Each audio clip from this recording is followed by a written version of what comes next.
Hey guys good morning सबैजनालाई। छोटामोटा vlog गर्दै गर्दा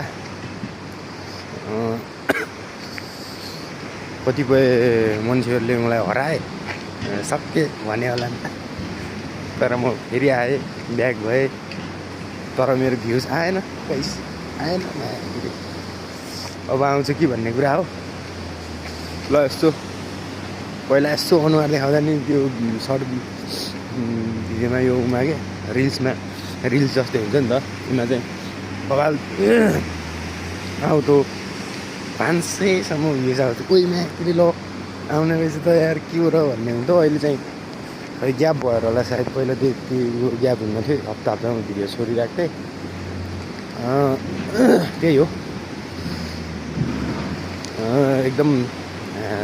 तपाईँहरूले यसो मन पराइदिएपछि चाहिँ अलि राम्रो गर्दै जाने थिएँ भन्ने कुरा हो। तर केही छैन है त, धन्यवाद। यति भन्दै मैले कुरा गर्दै आउँदैन खासै आउनु त। त्यही हो ल है त।